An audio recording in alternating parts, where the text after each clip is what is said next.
Okay, I'm going to run these next. Well, I'm going to run Lord of the Rings, and because it's a little tiny short piece of Aragorn's speech at the end of, or basically the end of the beginning of the last battle in the Lord of the Rings, and again, this functions in the same kind of way where it's the and it's it's intriguing how it's 2003. Remember that the country is just going to war in Iraq, and I the timing is for me particularly unfortunate. I don't think that Peter Jackson set out to make war films, particularly, but the Lord of the Rings films are war films, and they are about the war between good and evil, and it's just as sort of as simple as that.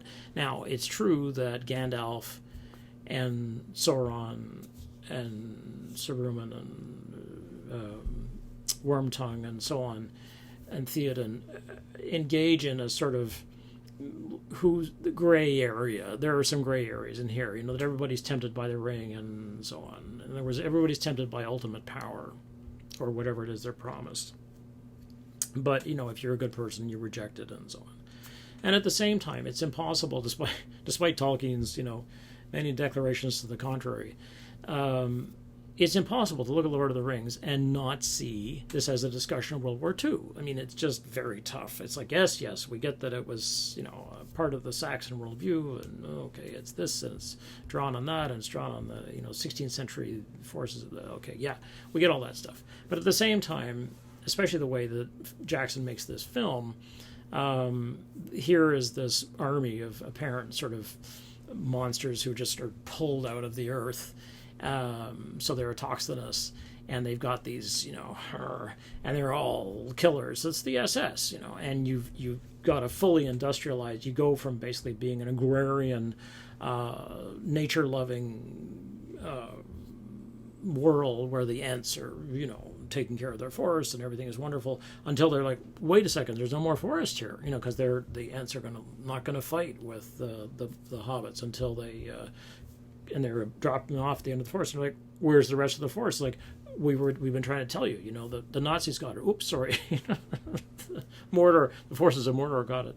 So anyway, this is also a really good piece of writing. And Viggo Mortensen is a charismatic actor. He does an excellent job here delivering this and talking about basically the way that, one of the strongest things a leader can do is discuss fear, and then say, despite our fear, of course, we will all join together, and we will be strong as one, and so on. And this is really the lure of the crowd.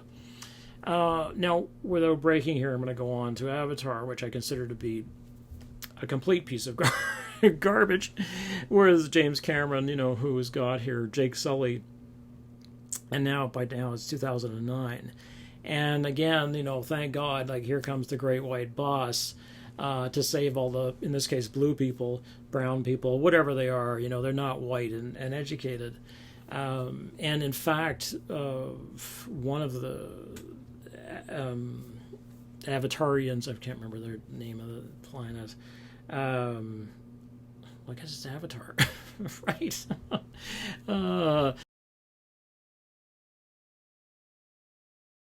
Anyway, he's one of the people, basically, is actually played by Wes Studi. In other words, a Native American. So a Native American plays second banana to the white guy. So again, it's like having a cowboy. There's not a lot of difference, really, between Avatar and a Western. It is, again, a cowboys and Indians sort of story, except in this case, you're supposed to join the Indians and revolt against the white man, and that's what they do.